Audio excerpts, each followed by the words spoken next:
The silver bell chimed 3 times through the servant quarters, each note sharp and commanding. Ezra's hands stilled over the linens he'd been folding, his heart jumping into his throat. 3 chimes, a royal summons for him. Ezra, Myra's weathered face appeared in the doorway, her expression tight with worry. "They're calling for you, the kings."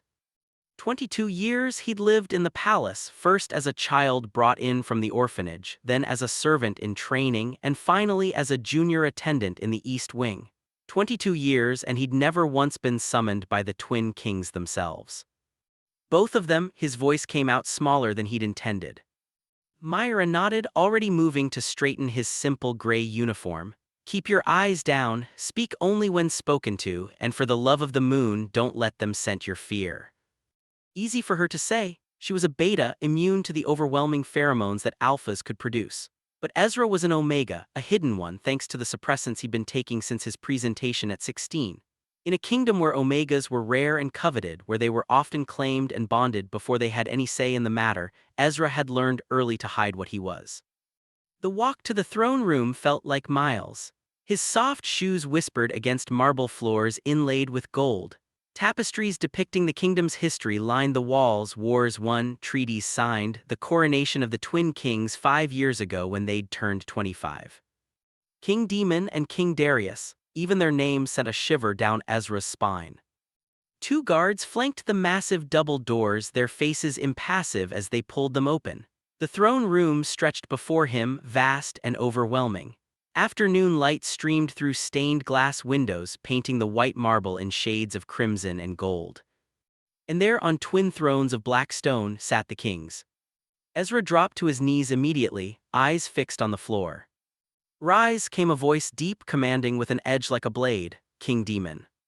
Ezra stood on shaking legs, keeping his gaze lowered, but he could feel them looking at him. The weight of their attention was a physical thing.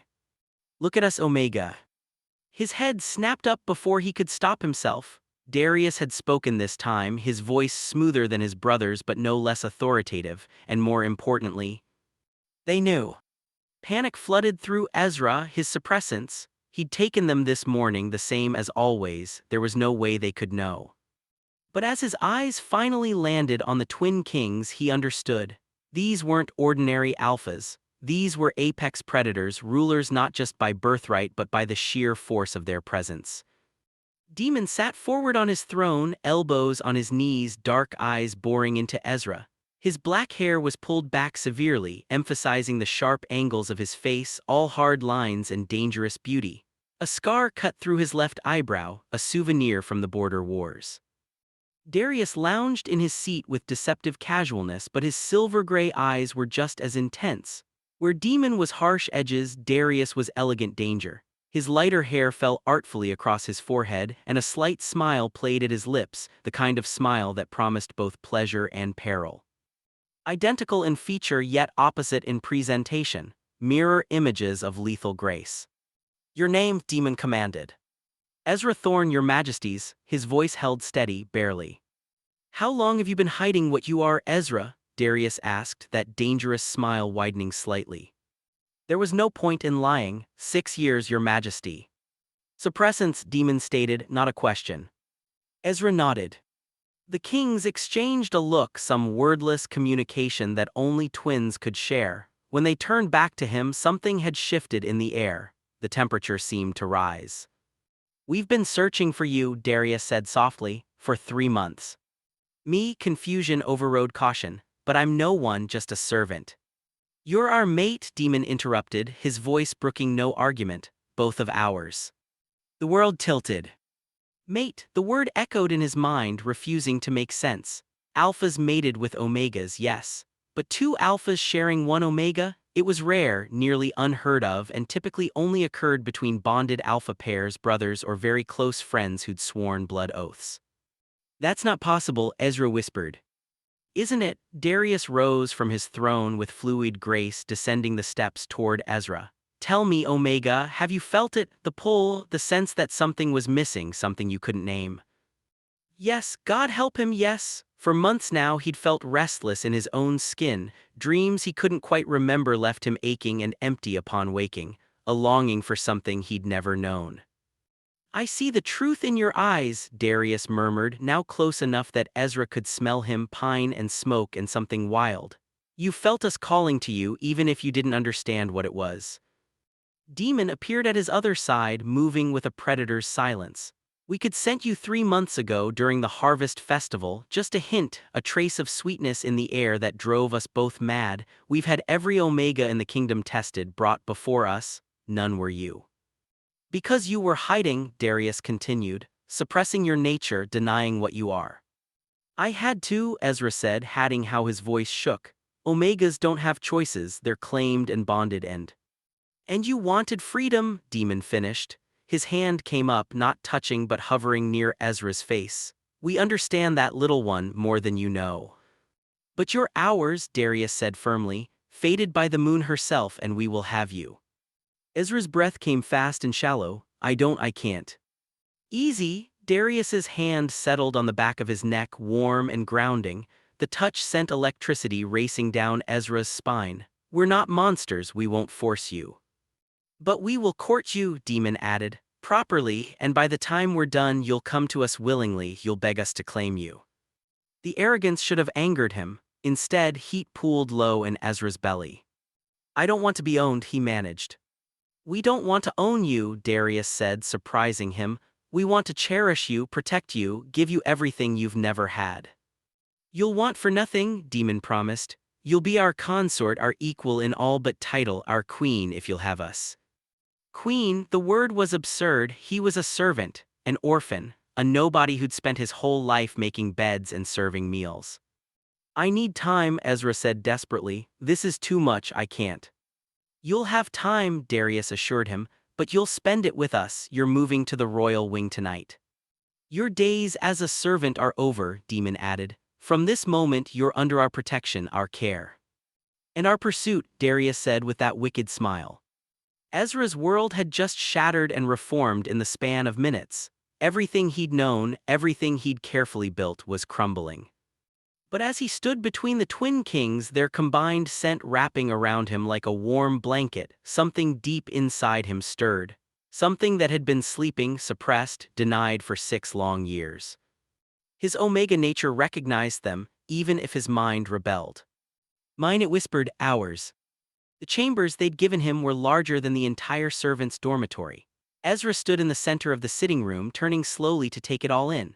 Plush carpets in deep burgundy, furniture of dark wood and soft leather, floor-to-ceiling windows that overlooked the royal gardens. A bedroom visible through an archway dominated by a massive bed draped in silver silk. It's too much, he said to Myra, who'd been assigned as his personal attendant, a reversal that made them both uncomfortable. It's not enough, according to the kings, she replied, directing 2 younger servants as they unpacked trunks of clothing Ezra had never seen before. They wanted you in the suite adjacent to theirs, but Lord Chancellor convinced them you'd need your own space, for propriety's sake. Ezra moved to the window, pressing his forehead against the cool glass. Below, the gardens were a riot of late summer color. He could see the hedge maze, the reflection pond, the white gazebo where the court sometimes took tea. A knock at the door made him turn. Myra opened it, then immediately dropped into a deep curtsy. Your Majesty. Darius entered, and the room suddenly felt smaller. He'd changed from his formal court attire into simpler clothes, black pants and a white shirt with the sleeves rolled up, revealing forearms marked with the swirling tattoos of the royal family. Leave us, he said pleasantly, but it was still a command. Myra and the other servants vanished like smoke, the door clicked shut. And Ezra was alone with one of his fated mates. You look terrified, Darius observed, moving to the small bar cart and pouring 2 glasses of amber liquid. Here, it'll help. Ezra took the glass with shaking hands but didn't drink. Where's your brother? Daemon is meeting with the War Council, border skirmishes with the Northern Territories. Darius settled onto one of the sofas, looking entirely too comfortable in Ezra's new space. I volunteered to check on you, make sure you're settling in. I've been here an hour. Long enough to try to run. Those sharp eyes missed nothing. You've already tested the windows, they don't open far enough for escape in case you were wondering, and there are guards at every exit. Shame heated Ezra's cheeks. You're keeping me prisoner. We're keeping you safe, Darius corrected. There are those in court who wouldn't be pleased to learn the twin kings have found their mate. An Omega with no family, no protection, no political connections, you'd be seen as a weakness, a target. Ezra hadn't considered that. He sank into the chair across from Darius, finally taking a sip of the drink. It burned going down, some expensive liquor he'd only ever served, never tasted. I don't understand any of this, he admitted quietly. How can I be mate to both of you? How does that even work? Darius leaned forward, elbows on his knees, mirroring his brother's earlier posture. Daemon and I have shared everything since the womb. We've never wanted things separately, it's always been both or neither. When we presented as alphas, we took a blood oath, bound ourselves to each other in a way that goes beyond brotherhood.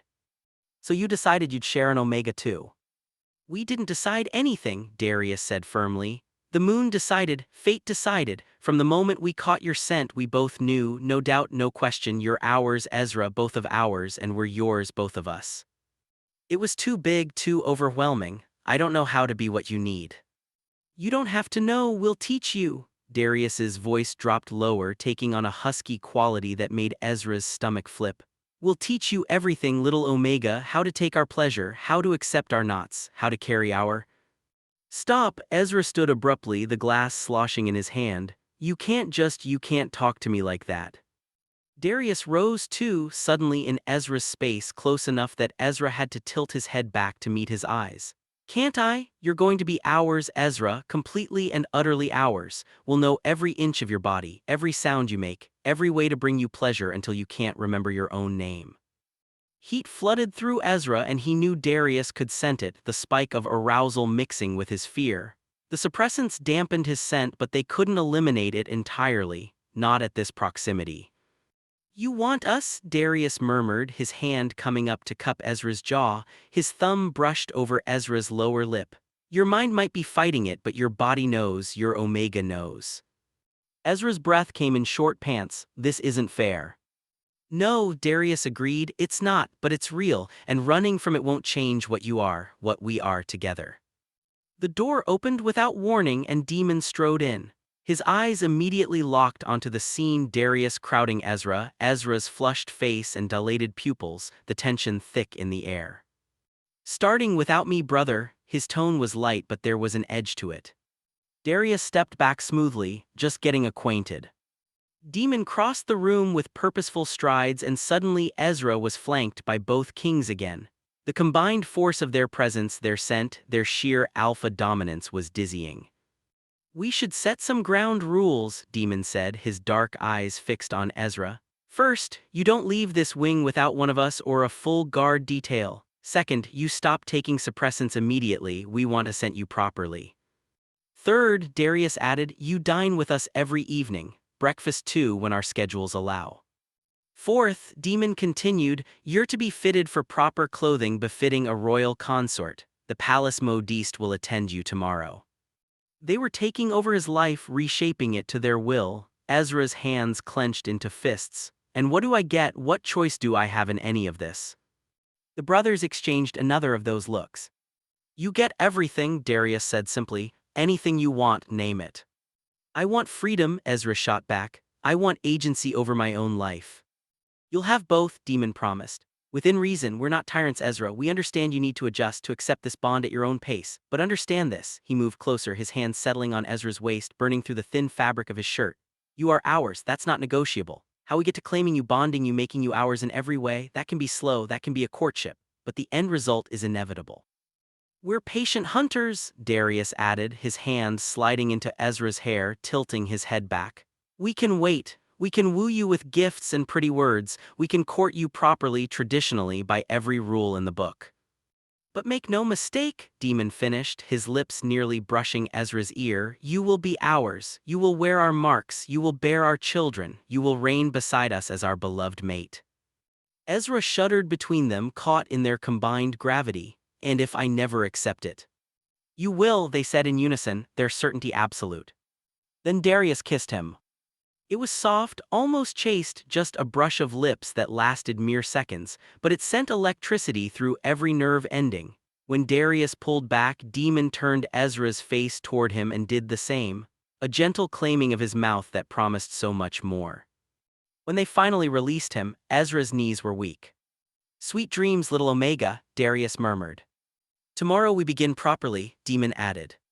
Then they were gone, leaving Ezra alone in his golden cage, his lips still tingling and his heart racing, wondering how he was supposed to resist something that felt so terrifyingly right.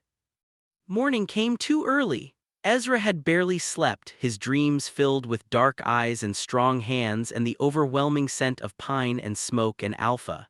He woke hard and aching, his suppressants doing nothing to quiet the sudden surge of his Omega nature. Myra brought breakfast, fresh fruit, warm pastries, tea, along with a knowing look Ezra didn't appreciate. "They've asked for you to join them in the private dining room at noon," she said, laying out clothing that was far too fine for a former servant. "And the modiste will be here at 2. "I should be working," Ezra muttered, picking at the food. "Your work now is learning to be a royal consort," Myra's expression softened. "I know this is hard, Ezra, but you could do worse than 2 kings who look at you like you hung the moon."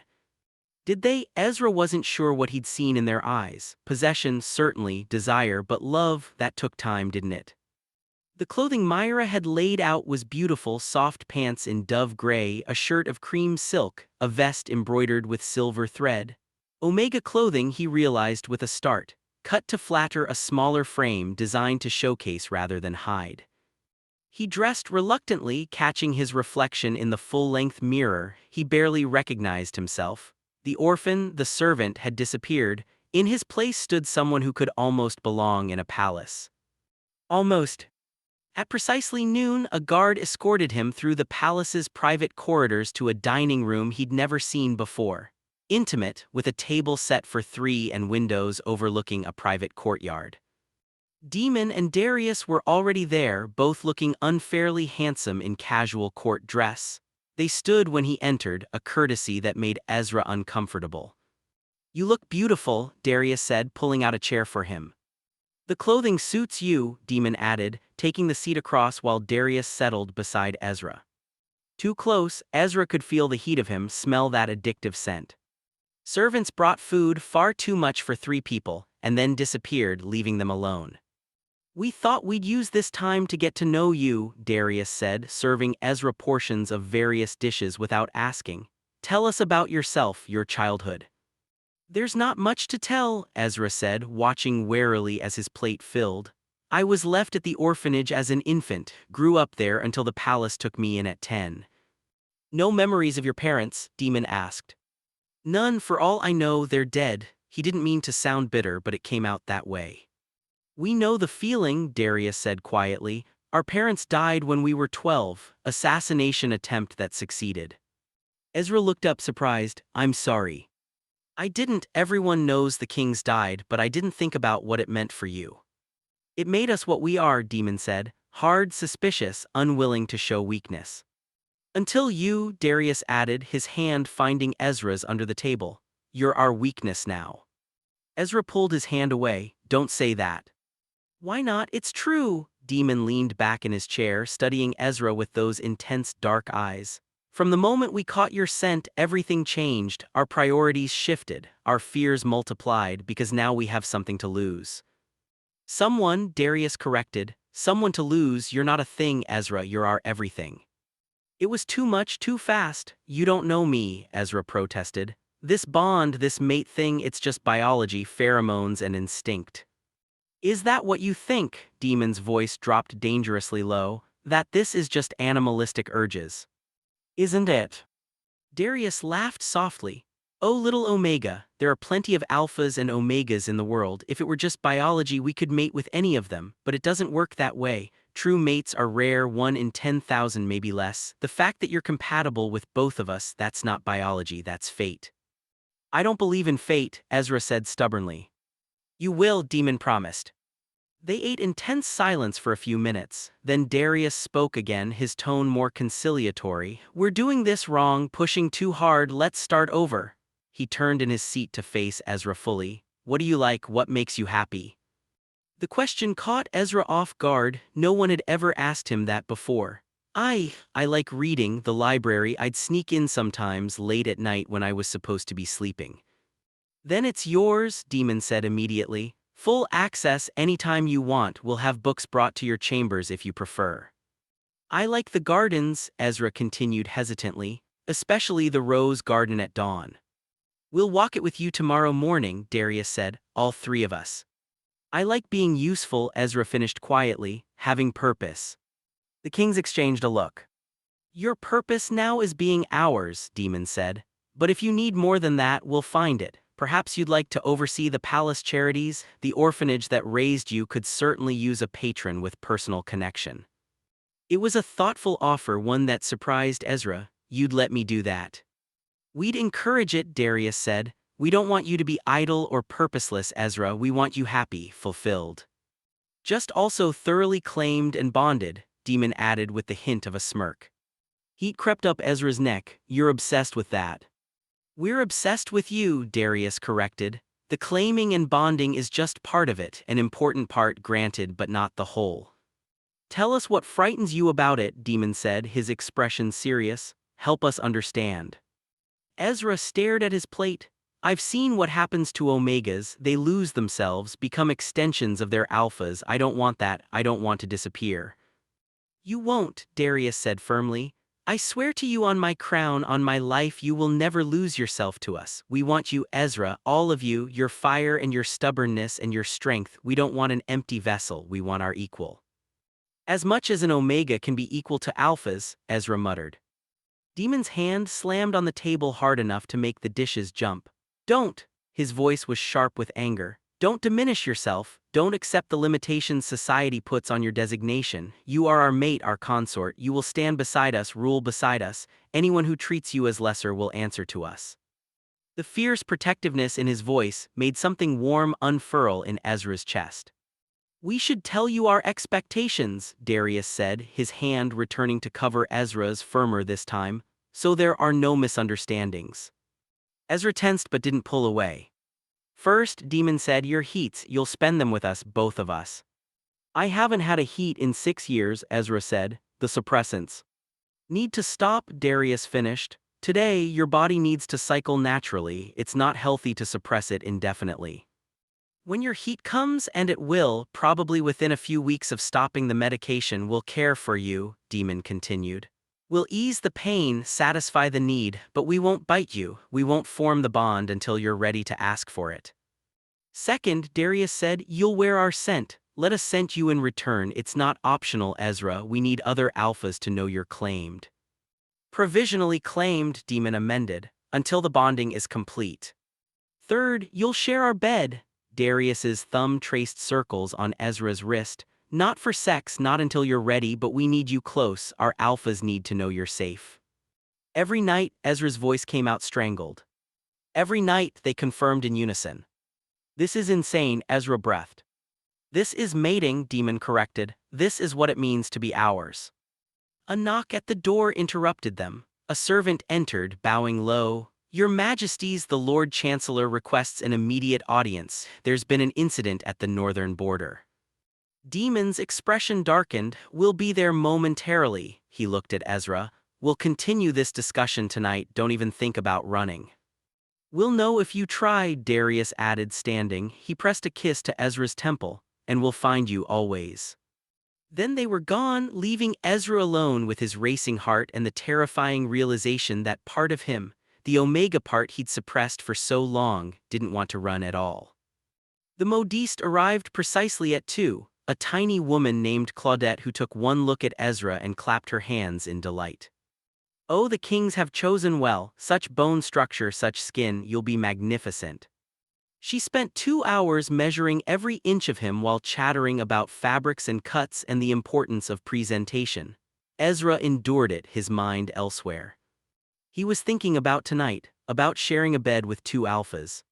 The thought terrified and thrilled him in equal measure. When Claudette finally left, promising to return with preliminary designs tomorrow, Myra helped him dress for dinner in yet another new outfit. They've cleared their evening schedule, she said, fastening the buttons on his shirt. The whole night is yours. That's not reassuring. Myra smiled. Maybe it should be, they're powerful, yes, commanding, but they look at you like you're precious, Ezra. Don't throw that away out of fear. But fear was all he had, fear of losing himself, fear of the bond, fear of wanting this too much. Dinner was in the king's private chambers, a revelation that sent Ezra's anxiety spiking. He'd never been in their personal space before. A guard escorted him through corridors that grew progressively more private until they reached a door flanked by two stone-faced sentries. They opened it without a word. The chambers beyond were unexpected. Ezra had anticipated opulence, cold grandeur. Instead, he found warmth. A large living space with comfortable furniture, bookshelves lining one wall, a fireplace crackling with friendly flames. Through an archway, he glimpsed a dining table already set, candles flickering. And beyond that, an open door revealing a bed large enough for 4 people easily. "You came." Darius appeared from the bedroom, dressed casually in loose pants and a shirt untucked and half unbuttoned. He looked younger like this, more approachable. "I wasn't sure you would." "Your guards wouldn't have given me much choice," Ezra pointed out. "True, but you could have fought, made a scene." Darius moved closer, reaching out to tuck a strand of hair behind Ezra's ear. "You didn't." "Where's Daemon?" "Finishing some paperwork, he'll join us shortly." Darius's hand slid down to Ezra's shoulder, then his arm finally capturing his hand. "Come, let me show you around." He led Ezra through the space, pointing out features. "That's Daemon's study through there. He's the strategic one, always plotting 3 moves ahead. My office is on the other side. I handle the politics and diplomacy. The bedroom we share, obviously. There's a bathing room through here that you'll appreciate." The bathing room was indeed impressive. A large sunken tub that was practically a small pool, multiple shower heads, marble and gold fixtures. "This will be your space too," Darius said, watching Ezra's reaction. "Yours, mine, and Daemon's, no more separate chambers." "I didn't agree to that." "Not yet," Darius acknowledged, "but you will." Daemon's voice came from behind them. "Already giving the tour, I see." Ezra turned to find the other king leaning against the doorframe, his sleeves rolled up, looking tired but pleased. His eyes tracked over Ezra with clear approval. "Dinner's ready," Daemon said. "Let's eat before it gets cold." The meal was surprisingly relaxed. They asked him questions about books he'd read, places he'd like to see, dreams he'd had before being summoned to them. They listened to his answers as if they actually mattered. In turn, they told him things. About the pressures of ruling, the constant threat from neighboring kingdoms, the political machinations they navigated daily. About their childhood before their parents died, when things had been simpler. "We always knew we'd rule together," Daemon said over dessert. "Our father tried to name me heir alone. I was born first by mere minutes, but we refused, both or neither." "We're stronger together," Darius added. "Always have been. What one lacks, the other provides." "And what do I provide?" Ezra asked, not quite keeping the bitterness from his voice. "Besides an omega to warm your bed." The temperature in the room dropped. "Is that what you think?" Daemon's voice was dangerously soft. "That you're just a body to us?" "Aren't I?" Darius stood abruptly, moving around the table to grip Ezra's chair arms, caging him in. "You're everything. You're the balance we've been missing, the softness to our hard edges, the future we never dared to imagine." "You're our heart," Daemon said, rising as well. "We're the strength and the strategy. You're what we're fighting for, what we're building this kingdom for." "You don't know that," Ezra protested weakly. "You've barely known me for a day." "We've known you from the moment we scented you," Darius said fiercely. "We've been searching for you, dreaming of you, needing you for 3 months. Don't diminish that." "Come to bed," Daemon said, extending his hand. "Let us show you this is real." Ezra's heart hammered against his ribs. "You said no sex." "No sex," Daemon confirmed. "Not tonight, but we need to hold you, scent you, let our alphas settle knowing you're safe and here in ours." It was the hours that did it, that possessive certainty that both terrified and comforted him. Ezra took Daemon's hand. The bedroom was dominated by that massive bed, covered in dark sheets and more pillows than any 3 people needed. Candles burned on the nightstands, casting everything in warm golden light. "We'll change," Darius said. "You should get comfortable. There's sleepwear in the wardrobe. We had some made for you." They disappeared into what must have been a dressing room, giving Ezra privacy. He found the wardrobe, opened it to reveal an entire section of clothes in his size. He selected soft sleep pants and a shirt, changing quickly. When the kings emerged, they'd stripped down to just loose pants, their chests bare. Ezra tried not to stare at the expanse of muscle, the tattoos that marked them as royalty, the scars that proved they'd fought for their kingdom. "Breathe," Darius murmured, approaching slowly. "We're not going to devour you." "Not tonight anyway," Daemon added with dark humor. They guided him to the bed, and then Ezra found himself between them, Daemon at his back, Darius facing him. Both of them close enough that he could feel their body heat, smell their scent intensifying. "Relax," Daemon murmured, his arm draping over Ezra's waist. "We've got you." Darius's hand came up to cup Ezra's face, his thumb brushing over Ezra's cheekbone. "You're shaking." "I'm scared," Ezra admitted. "Of us?" Darius asked softly. "Of this, of how right it feels." Daemon's chest rumbled with a pleased sound behind him. "It's supposed to feel right, that's how you know it's real." They held him like that, neither pushing for more, just existing together in the warm darkness. Slowly, Ezra's fear began to ebb, replaced by something else, something that felt dangerously like belonging. Darius's fingers threaded through his hair, gentle and soothing. Daemon's breath was warm against his neck, steady and reassuring. Between them, Ezra felt safe in a way he'd never experienced before. "Sleep, little Omega," Darius whispered. "We'll be here when you wake." And despite everything, the fear, the uncertainty, the massive changes to his life, Ezra found his eyes growing heavy.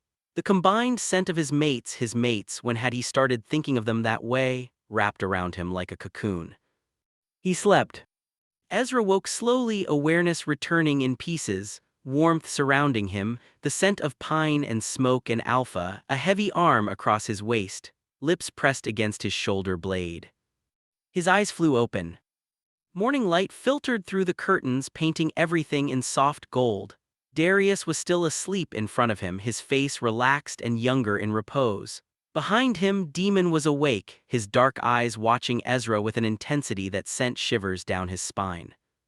"Good morning," Daemon rumbled, his voice rough with sleep. Good morning," Ezra managed, hyper-aware of every point of contact between them. "You didn't run in the night," Daemon observed. "I'm pleased."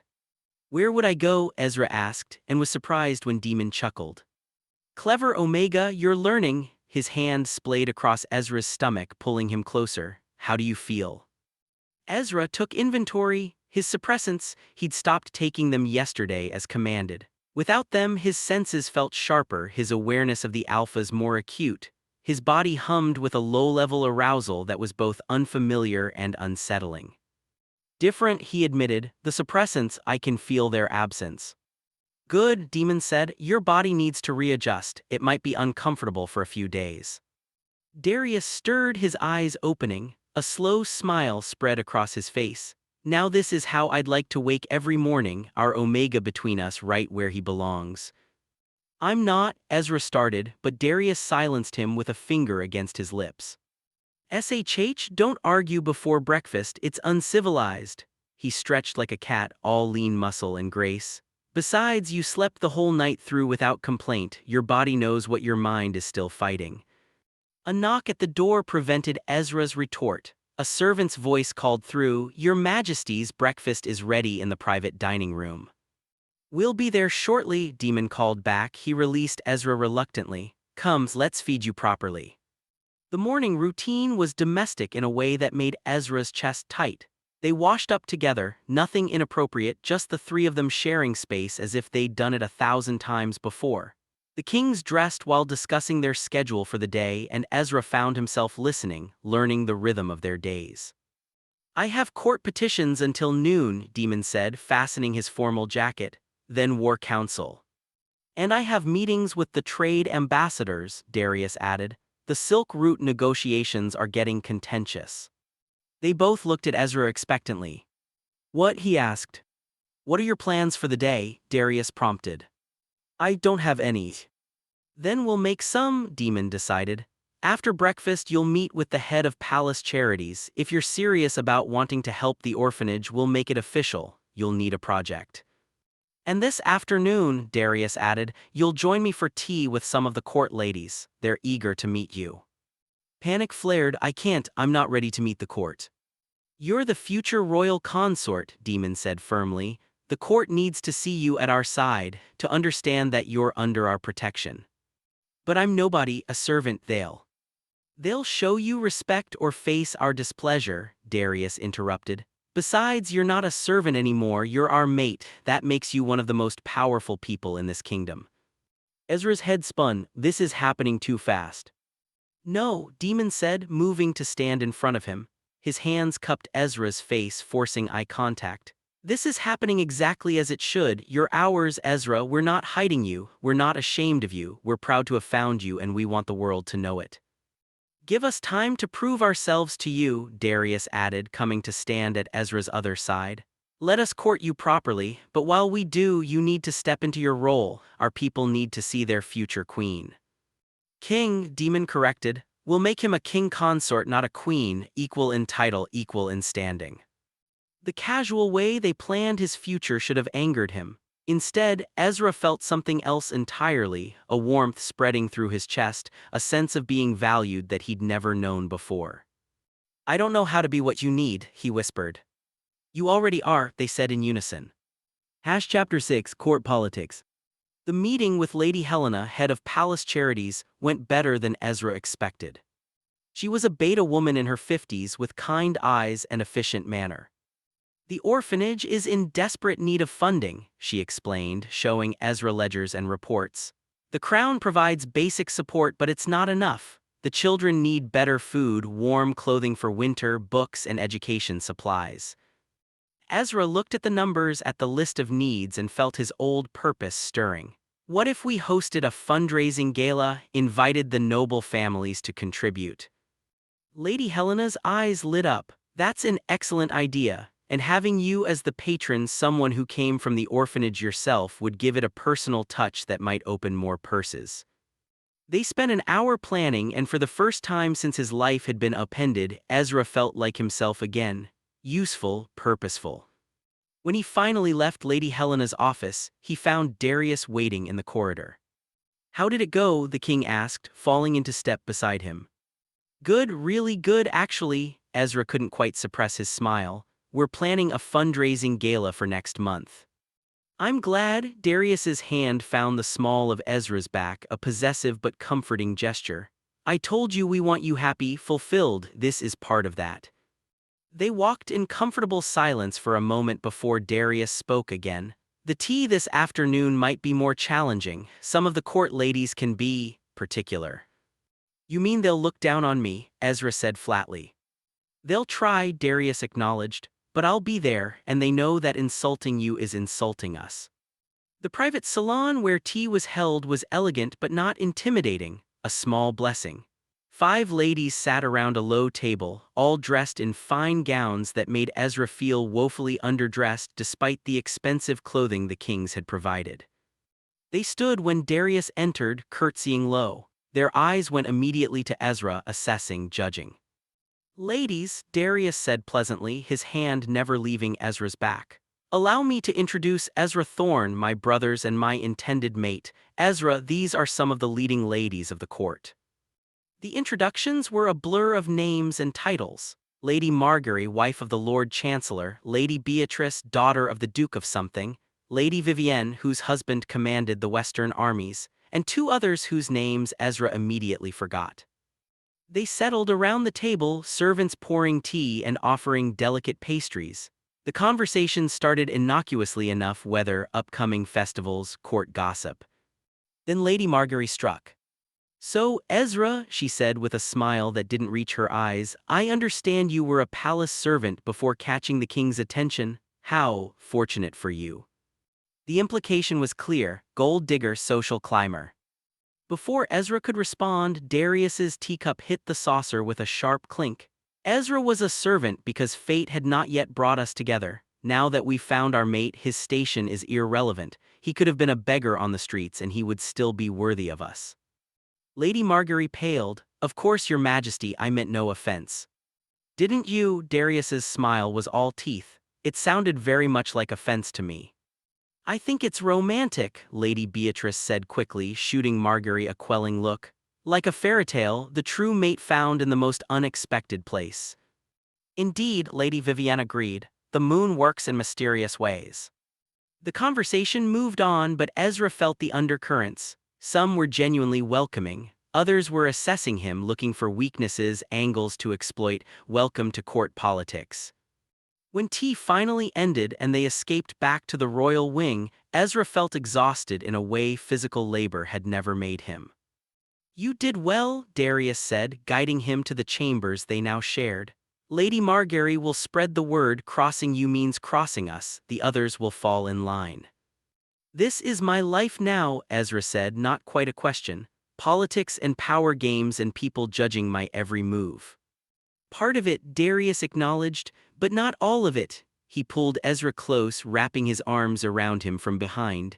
You'll also have us, our protection, our support, our love. That word again, love. They threw it around so casually, but could it be real this fast? I need some time alone, Ezra said quietly, to think, to process. Darius stiffened, then relaxed. Of course, we're not trying to smother you. He pressed a kiss to Ezra's temple. But don't shut us out completely, and be at dinner tonight. Daemon will be disappointed if you're not there. After Darius left, Ezra stood in the center of the grand bedroom, feeling small and overwhelmed. His old life was gone, his identity as a servant, as someone invisible, gone. In its place was this new existence he didn't know how to navigate. He moved to the window, looking out over the gardens. Somewhere down there was the rose garden he loved, the library where he'd spent stolen hours, the servants' quarters where he'd had friends, simplicity, anonymity. Could he really give all that up, even for two kings who claimed to love him? His hand went to his neck, to the spot where a mating bite would go, marked forever, claimed, bonded. The thought made his omega purr with satisfaction even as his mind rebelled. A knock at the door interrupted his spiraling thoughts. Come in, he called, expecting Myra. Instead, Daemon entered, still in his formal court attire, looking every inch the warrior king.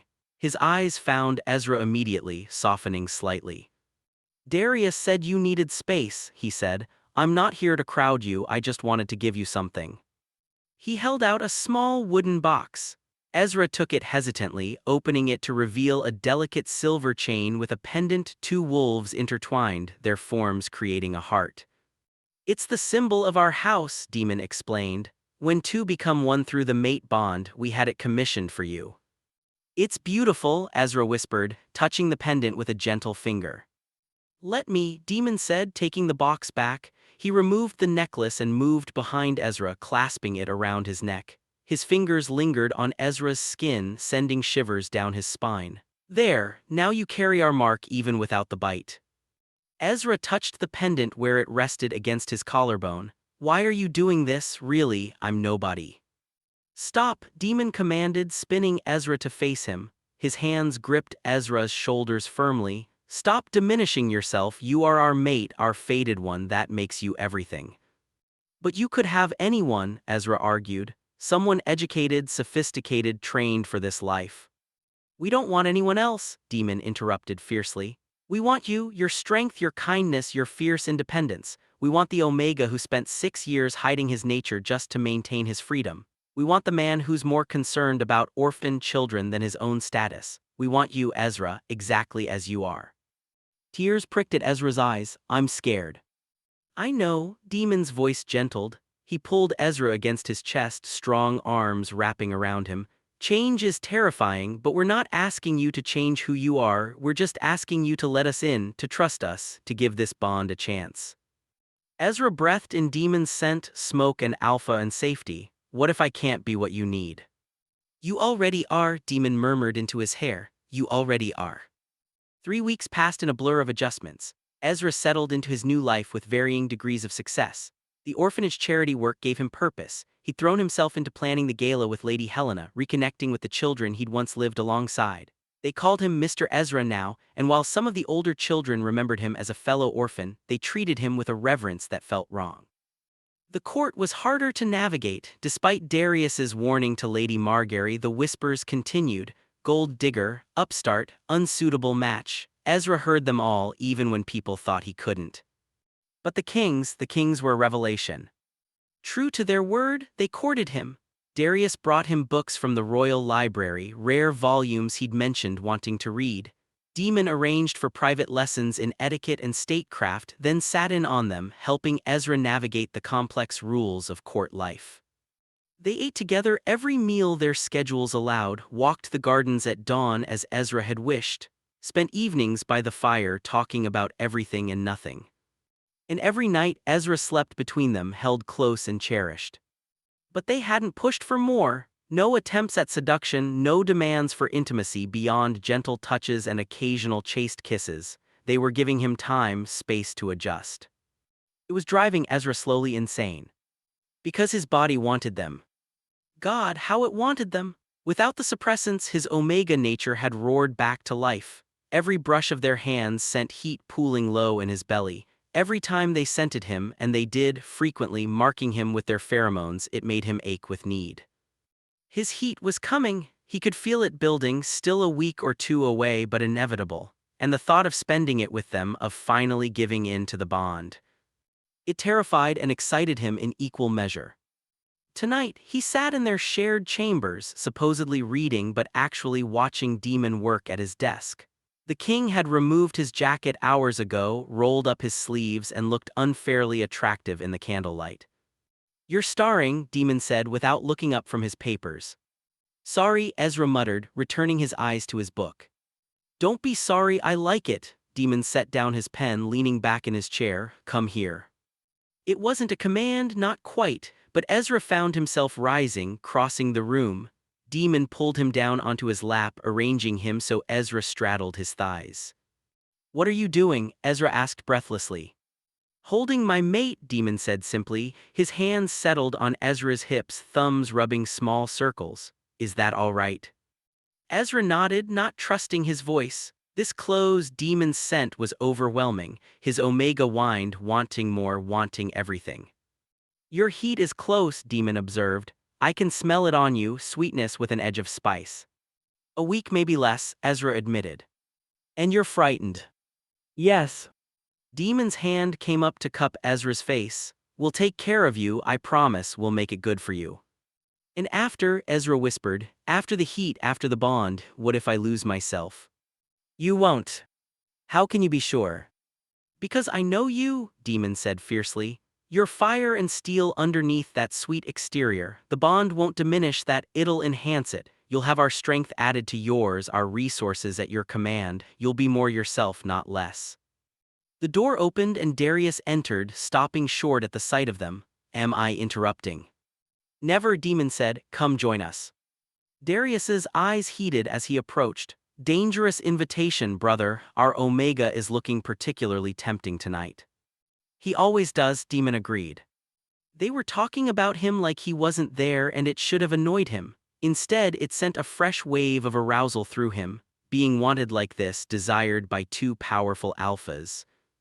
"I can smell you," Darius murmured, now close enough to run his fingers through Ezra's hair. "Slick and ready, your body knows what it wants even if your mind is still fighting."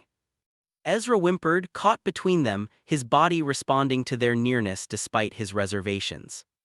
"We could help," Daemon offered, his voice dropping to a dark rumble. "Take the edge off, make you feel good, no biting, no bonding, just pleasure." Ezra's thoughts were scattered, his body screaming yes even as his mind hesitated. "Say yes," Darius coaxed. "Let us touch you, taste you, show you how good it can be between us."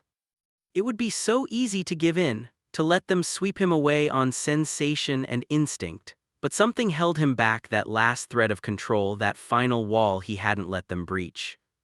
"I can't," he gasped, pulling away from Daemon's lap on shaking legs. "Not yet, I'm sorry, I can't." The kings didn't chase him, though he could see the strain in their faces, the effort it took to let him go. "It's all right," Darius said, though his voice was rough. "We can wait." "Not much longer," Daemon added. "Your heat will force the issue." "I know," Ezra wrapped his arms around himself. I need to be sure that this is what I want, that it's not just biology compelling me." "And if it is?" Darius asked quietly. If biology and fate and the moon herself are all pushing us together, would that be so terrible? Before Ezra could answer, a sharp knock sounded at the door. A guard entered without waiting for permission, his face pale. Your Majesties, urgent news from the northern border. There's been an attack. Lord Commander requests your immediate presence in the war room. The atmosphere shifted instantly. The Alphas looking at their Omega became kings preparing for war. We have to go, Daemon said, already reaching for his jacket. How bad? Darius asked the guard. 3 villages burned, casualties estimated in the hundreds. Daemon's jaw clenched. We'll be there immediately. He looked at Ezra. Stay in these chambers, don't leave for any reason, we'll have guards posted outside. How long will you be gone? Ezra asked. Hours, maybe longer. Darius crossed to him, pressing a hard kiss to his forehead. Lock the door behind us, trust no one but Myra. Then they were gone, leaving Ezra alone with his racing heart and the sudden cold absence of their presence. The hours dragged. Ezra tried to read, to sleep, to do anything to occupy his mind, but worry gnawed at him. War, attack, casualties. What if something happened to them? What if he never got the chance to tell them? To tell them what? That he was falling for them despite his resistance, that the thought of losing them made his chest tight with panic. Near midnight, a knock came at the door. Ezra, it's Myra. He opened it to find his friend carrying a tray of food. I thought you might be hungry. The king sent word they'll be in the war room until dawn at least. Ezra let her in, grateful for the company. They sat together, Myra chattering about palace gossip while Ezra picked at the food. You care for them, Myra observed, more than you want to admit. Is it that obvious? Only to someone who knows you. She squeezed his hand. It's all right to love them, Ezra, they're good men, good alphas, they'll cherish you. That's what I'm afraid of, he admitted. What if I lose myself in being cherished? What if you find yourself instead? Myra countered. Before Ezra could respond, shouts erupted in the hallway, the clash of steel, a guard's cry cut short. Myra's eyes went wide. Get back. The door burst open. 3 men in dark clothing flooded in, weapons drawn, not palace guards, assassins. Myra screamed. One of the men backhanded her, sending her crashing to the floor. Ezra lunged for her, but rough hands grabbed him, hauling him back. Pretty little Omega, one of the men crooned. The Twin King's weakness, you'll fetch a nice ransom. Ezra struggled, but the man was an alpha, stronger and larger. His companions were securing the room, checking for threats. The northern attack was a diversion, another man said. Worked perfectly, the king's away, the Omega unprotected. Terror flooded through Ezra, sharp and cold, but underneath it something else stirred. Rage. These men had hurt Myra, had invaded his home, had threatened his mates. His mates. When had he started thinking of them that way? When had this stopped being something he was fighting and became something he'd kill to protect? The man holding him started to drag him toward the door.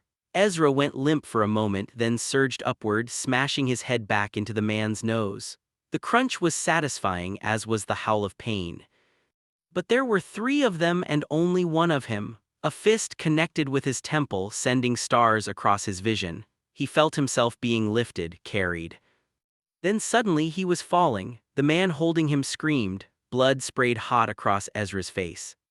He hit the ground hard, rolling.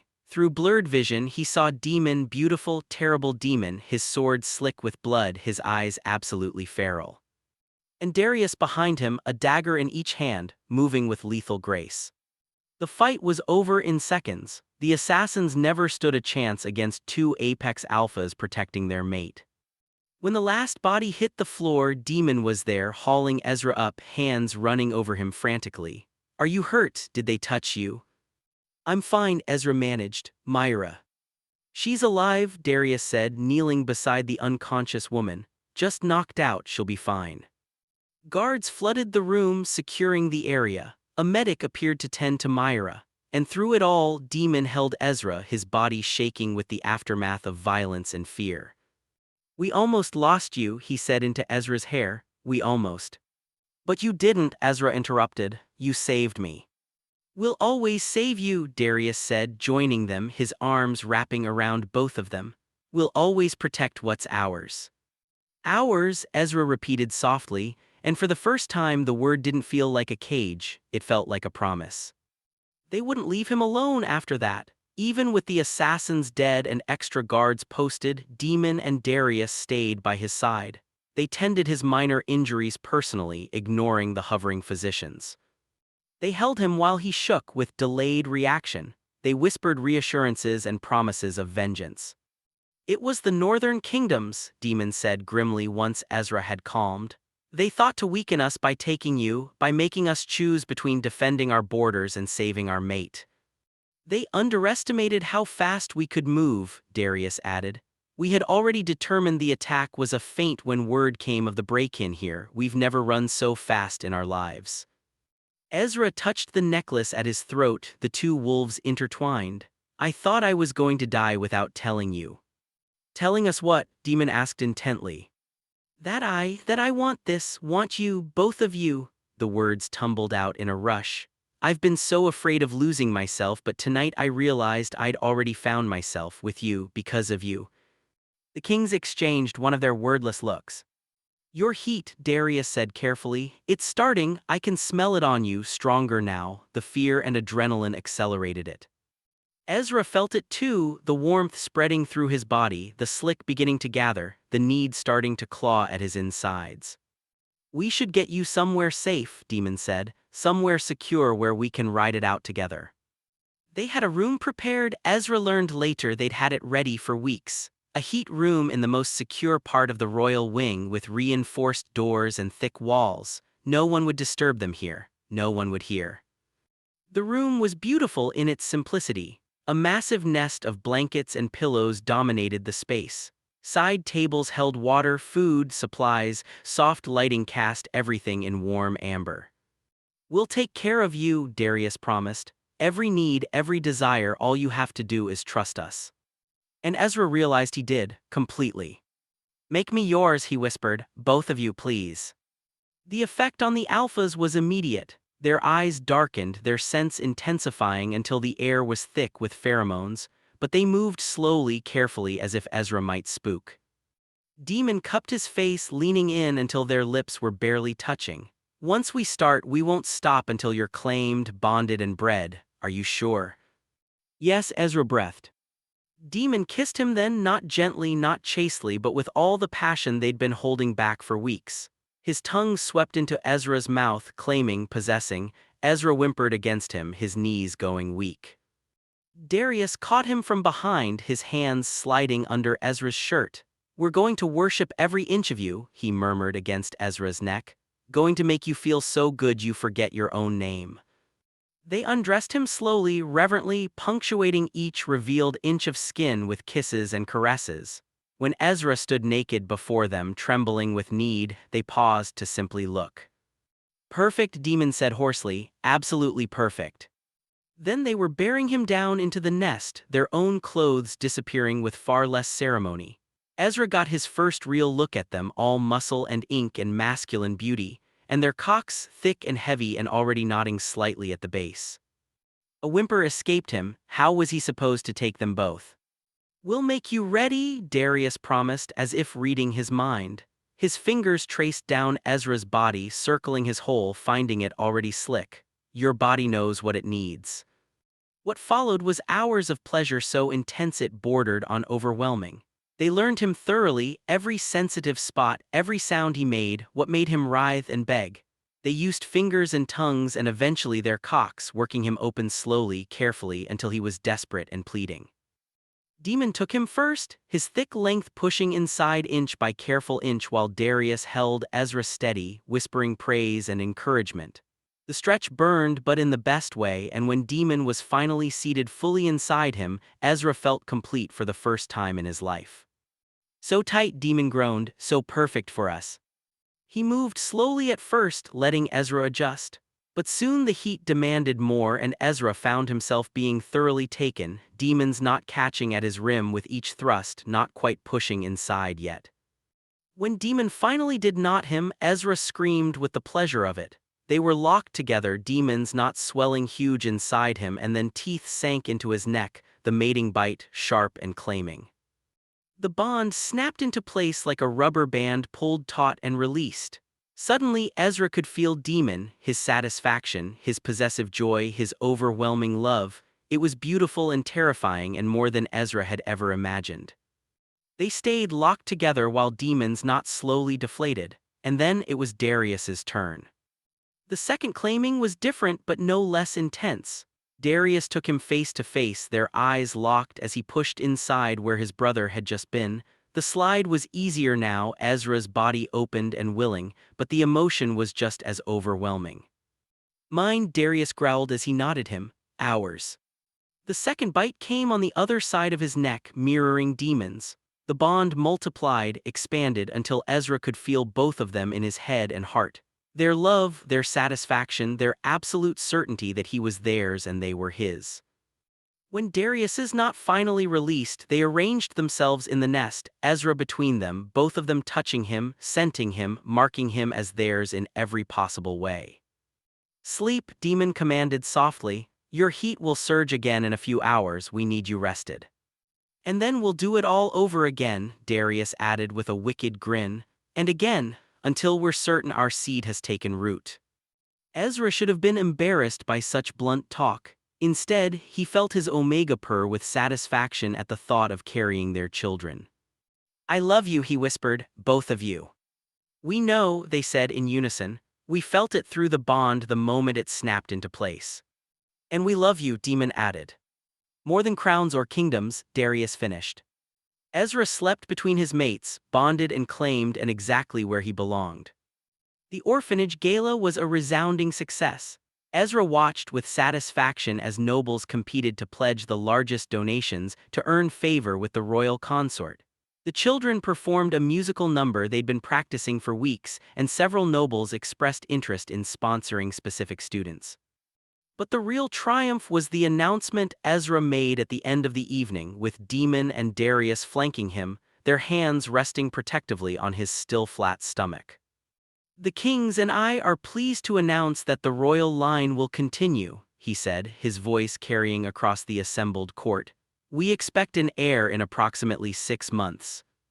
The applause was thunderous. Whatever reservations some had held about an orphan becoming royal consort had long since evaporated.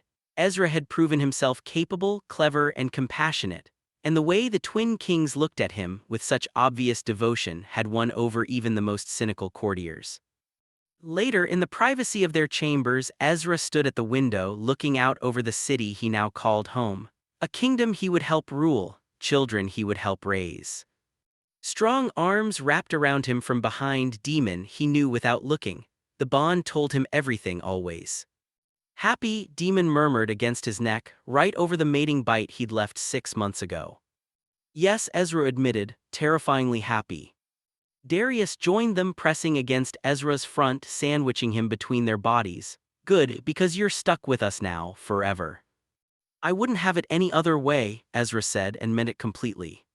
He'd been so afraid of losing himself in the bond, in the claiming, but instead he'd found himself not despite the kings but because of them. They'd given him purpose, partnership, love beyond measure. And in return he'd given them his heart, his body, his future. I love you,